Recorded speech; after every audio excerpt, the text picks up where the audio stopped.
भक्तों, पूज्य गुरुजी ने अपनी 2 दिन पहले की कथा में एक ऐसा विशेष उपाय बताया है जो उन्होंने आज तक अपनी किसी भी कथा में कभी नहीं बताया। गुरुजी ने कहा कि जब हाथ तंग चल रहे हों, जब रुपया पैसा कहीं से आ ही न रहा हो, जब जीवन में चारों ओर से बस परेशानियां ही परेशानियां हों और उनसे निकलने का कोई रास्ता नजर न आ रहा हो, व्यापार, फैक्ट्री, नौकरी या दुकान कुछ भी ठीक से न चल रहा हो, हर तरफ बस नुकसान ही नुकसान हो रहा हो, तो ये एक उपाय सिर्फ एक दिन जरूर कर लीजिए। गुरुजी ने कहा कि कुछ ही दिनों में आप खुद देखेंगे कि आपके जीवन में कितना बड़ा चमत्कार हुआ है। धन प्राप्ति के नए नए रास्ते बनने लगते हैं, जीवन की सारी बाधाएं खत्म हो जाती हैं और आपको सुख समृद्धि की प्राप्ति होती है। तो चलिए जानते हैं इस विशेष उपाय के बारे में। लेकिन उससे पहले एक छोटी सी बात, अगर आप हमारे चैनल पर नए हैं तो चैनल को सब्सक्राइब जरूर करें और कमेंट बॉक्स में जय माता लक्ष्मी जरूर लिखें। माता लक्ष्मी उन सभी पर अपनी कृपा बनाए रखें जो इस वीडियो को लाइक करें, शेयर करें और चैनल को सब्सक्राइब करें। भक्तों, हम अक्सर खाना थोड़ा ज्यादा बना लेते हैं और फिर कुछ खाना बच भी जाता है। अक्सर सब्जी या दाल खत्म हो जाती है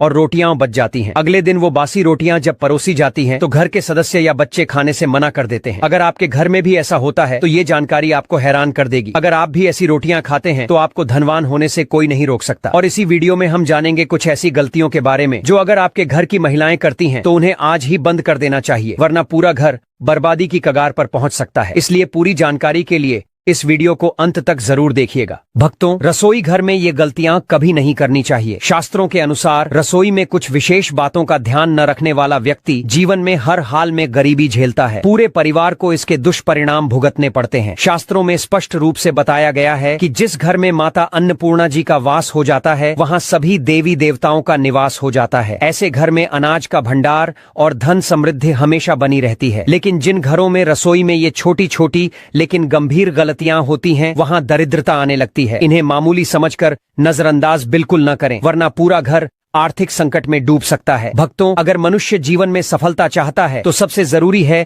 उसका स्वास्थ्य अच्छा होना, और स्वस्थ शरीर ही उसे अपने लक्ष्य तक पहुंचाता है। शास्त्रों के अनुसार यदि आपका रसोई घर शुद्ध, पवित्र और सुव्यवस्थित हो और उसमें ये गलतियां न हो तो माता अन्नपूर्णा जी प्रसन्न होती हैं और आपको धन धान्य से भर देती हैं। तो चलिए जानते हैं कौन कौन सी हैं वो गलतियां। लेकिन उससे पहले आपसे एक बार फिर निवेदन है, वीडियो को लाइक करें, अपने भक्त साथियों के साथ शेयर करें और अगर अब तक आपने चैनल सब्सक्राइब नहीं किया है तो जरूर करें और बेल आइकॉन दबा दें ताकि आपको हर ऐसी आध्यात्मिक जानकारी समय पर मिलती रहे। भक्तों, नंबर 1 बात ध्यान रखने वाली ये है कि कई महिलाएं खाना बनाने से पहले न तो स्नान करती हैं और न ही हाथ पैर धोती हैं। ऊपर से रसोई में खाना बनाते समय बार बार इधर उधर या मुंह पर हाथ लगाती हैं और फिर उन्हीं हाथों से बिना धोए खाना बनाती हैं। ऐसे में भोजन अशुद्ध हो जाता है। ऐसा दूषित भोजन खाने से घर में बीमारियां फैलती हैं और सबसे बड़ी बात, माता अन्नपूर्णा नाराज हो जाती हैं। जहां अन्नपूर्णा मां रुष्ट हो जाएं, वहां दरिद्रता का वास हो जाता है। ऐसे घरों में रहने वाले लोग जीवन में संघर्ष तो बहुत करते हैं लेकिन सफलता उनसे कोसों दूर रहती है। साथ ही राहु और केतु का भी बुरा प्रभाव ऐसे परिवारों पर पड़ता है। इसीलिए हमेशा भोजन बनाने से पहले स्नान करें, हाथ पैर अच्छे से धोएं और स्वच्छता का विशेष ध्यान रखें। ऐसा करने से माता अन्नपूर्णा अति प्रसन्न होती हैं और उस घर में खुशियां बरसने लगती हैं। भक्तों, नंबर 2 बात यह है कि जहां भोजन बनता है यानी रसोई घर, वहां की पवित्रता बहुत जरूरी है। शास्त्रों में कहा गया है कि यदि रसोई गंदी हो, वहां झूठे बर्तन फैले हों, फर्श गंदा हो तो उस घर पर राहु केतु का प्रभाव तो पड़ता ही है, साथ में ग्रह भी कुपित हो जाते हैं। ऐसे घरों में जो भी कमाने वाला होता है उसके काम में अड़चने आती हैं, तरक्की रुक जाती है और घर धीरे धीरे गरीबी की ओर बढ़ता है। इसलिए रसोई घर को हमेशा साफ सुथरा रखें और समय समय पर गंगा जल का छिड़काव करें। ऐसा करने से सकारात्मक ऊर्जा आती है और माता अन्नपूर्णा वहां ठहरती हैं। फिर आप देखेंगे कि आपके हर काम में सफलता मिलनी शुरू हो जाती है। नंबर 3 बात जो बहुत जरूरी है वो ये कि अपने घर, खासकर रसोई घर में धारदार चीजों का जमावड़ा नहीं होना चाहिए, जैसे बेकार पड़े पुराने चाकू,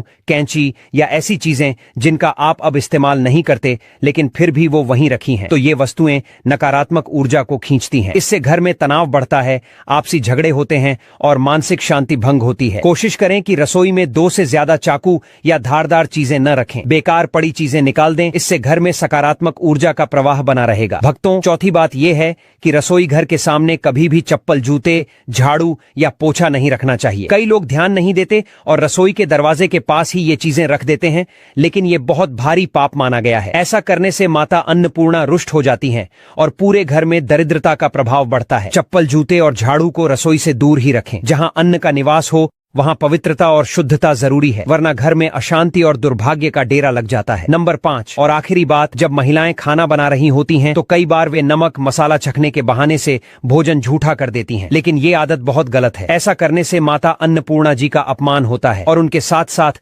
माता लक्ष्मी भी घर से रूठ जाती हैं। जब खाना बन रहा हो तो उस वक्त भोजन को झूठा न करें। चाहे तो किसी कन्या को पहले थोड़ा सा भोजन दे दें या किसी पवित्र स्थान पर अर्पित करें, फिर स्वयं भोजन करें। ये शुभ होता है और घर में सुख शांति बनी रहती है। भक्तों, नंबर 6, अगर आपके घर में बार बार खाने में बाल निकल आते हैं तो इसे कभी भी हल्के में न लें। यह कोई मामूली बात नहीं है। शास्त्रों में माना गया है कि खाने में बार बार बाल आना राहु और केतु के बुरे प्रभाव का संकेत होता है। ऐसे घरों में बरकत नहीं होती, धन आता भी है तो टिकता नहीं और घर हमेशा गरीबी की ओर ही बढ़ता जाता है। इतना ही नहीं, खाने में बाल आना माता अन्नपूर्णा का सीधा अपमान माना जाता है। यह एक बहुत बड़ा दोष होता है। इससे भोजन अशुद्ध हो जाता है और उस भोजन को खाने से पूरे परिवार को गंभीर बीमारियों का सामना करना पड़ सकता है। इसलिए खाना बनाते समय हमेशा पूरी सफाई का ध्यान रखें। खासकर महिलाओं को अपने बाल बांधकर ही रसोई में जाना चाहिए ताकि बाल खाने में न जाए। ये छोटी छोटी बातें हैं, लेकिन इनसे ही माता की कृपा बनी रहती है। अब भक्तों, एक और जरूरी बात, वास्तु शास्त्र के अनुसार कुछ चीजें ऐसी होती हैं जिन्हें रसोई घर में कभी भी नहीं रखना चाहिए। इन्हें रखने से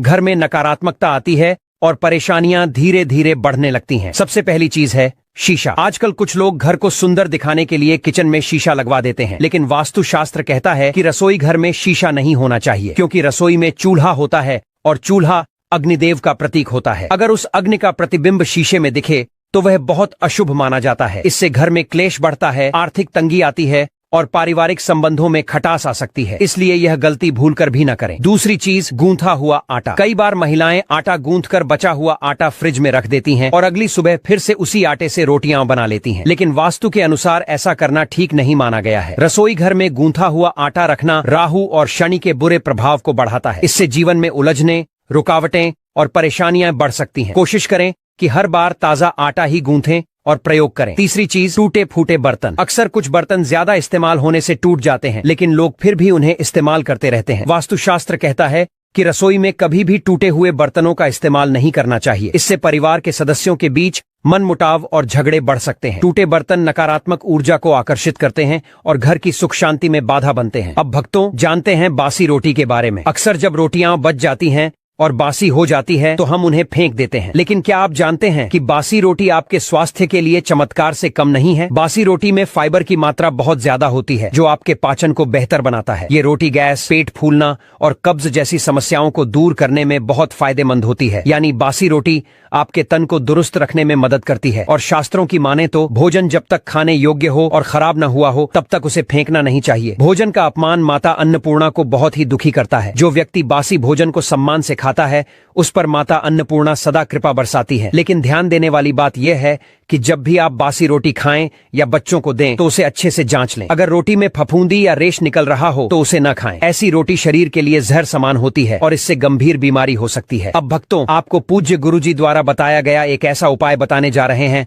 जो बहुत ही असरदार और चमत्कारी है। यह उपाय आपकी किस्मत को चमका सकता है और आपको जीवन में सुख, समृद्धि और सफलता का अनुभव होने लगेगा। तो चलिए भक्तों, इस उपाय को समझना शुरू करते हैं। सनातन परंपरा में गाय माता, गंगा माता और गायत्री माता का अत्यंत पावन और धार्मिक महत्व है। ऐसा माना जाता है कि गौ माता के शरीर में 33 कोटि देवी देवताओं का वास होता है। यानी जो व्यक्ति गौ माता की सेवा और पूजा करता है उसे उन सभी देवी देवताओं की कृपा स्वतः प्राप्त होती है। गौ सेवा से न सिर्फ इस जन्म के बल्कि पूर्व जन्मों के भी पाप और दोष मिट जाते हैं। भक्तों, जब भी आपके घर में सुबह सुबह खाना बनना शुरू हो तो सबसे पहली जो रोटी आप बनाएं उसे गौ माता के नाम से निकाल लें और भोजन करने से पहले ही उस रोटी को गाय माता को खिला दें। यदि संभव हो तो काली गाय को यह रोटी खिलाएं। अगर काली गाय न मिले तो सफेद गाय को भी दे सकते हैं, लेकिन ध्यान रहे रोज के लिए ताजी रोटी ही बनाएं और जैसे ही रोटी तैयार हो उसे बिना देर किए गौ माता को अर्पित करें। अगर आप उस रोटी को रख देते हैं और अगले दिन खिलाते हैं तो वह रोटी बांसी मानी जाएगी और गाय माता को बांसी रोटी देना अशुद्ध और दोषपूर्ण माना जाता है। इससे घर में नकारात्मक ऊर्जा प्रवेश कर जाती है और जो भी काम बनने वाले होते हैं वे अटकने लगते हैं। जीवन में रुकावटें और विफलता बढ़ जाती हैं। इसलिए ध्यान रखें, गाय माता को रोजाना ताजी प्रेम से बनाई हुई रोटी ही खिलाएं और रोटी को कभी भी अगले दिन तक न रखें। साथ ही एक और महत्वपूर्ण बात, गाय माता को कभी भी सड़ी गली चीजें न खिलाएं। कई लोग घर में बचा हुआ या खराब फल सब्जी देखकर सोचते हैं कि इसे गाय को खिला दें, लेकिन ऐसा करना भी पाप माना गया है। गाय माता को केवल शुद्ध, सात्विक और ताजा चीजें ही दें। अब एक और खास उपाय, जिसे करने से आपके जीवन के दुख दूर होने लगेंगे। आप आटे की 11 लोइयां बनाएं और उन पर हल्दी लगाएं। फिर एक एक करके उन लोइयों को गाय माता को खिलाएं। हर एक लोई को खिलाते समय गौ माता के सींग पर हाथ फेरे, पीठ पर हाथ फेरे और मस्तक पर प्रेम से हाथ फेरे। फिर उनके चरणों का स्पर्श करें। भक्तों, इस छोटे से कर्म से आपके सारे अटके हुए काम बनने लगेंगे। जो समय दुख और कष्टों से भरा है वो भी धीरे धीरे खत्म हो जाएगा। जीवन में खुशियां और बरकत आने लगेगी। और हाँ, अगर हो सके तो एक बार गौ माता की 7 बार परिक्रमा भी कर लें। इससे और भी शुभ फल प्राप्त होता है। जब भी आप गाय को रोटी दें, रोटी पर कुछ जरूर रखें। या तो थोड़ी हल्दी लगा दें या थोड़ा सा गुड़ रख दें। अगर गुड़ ना हो तो रोटी पर थोड़ा घी रख सकते हैं। गाय माता को कभी भी एकदम सूखी रोटी ना दें, मतलब रोटी पर कुछ न कुछ जरूर लगा होना चाहिए। हल्दी, गुड़, मिश्री, घी, कुछ भी। इससे माता प्रसन्न होती हैं और उनकी कृपा आपके जीवन को संवार देती है। तो भक्तों, अगर आप इस उपाय को श्रद्धा और नियम से करते हैं तो आपके जीवन से सारे कष्ट दूर होने लगेंगे। माता अन्नपूर्णा, माता लक्ष्मी और सभी देवी देवताओं की कृपा आप पर बनी रहेगी। अगर आपको आज की यह विशेष जानकारी अच्छी लगी हो तो इस वीडियो को एक लाइक जरूर दें और कमेंट बॉक्स में जय माता लक्ष्मी लिखकर अपनी भक्ति प्रकट करें। अगर आप सब्सक्राइब जरूर करें ताकि ऐसी और भी दिव्य और उपयोगी जानकारियां आप तक पहुंचती रहें। धन्यवाद।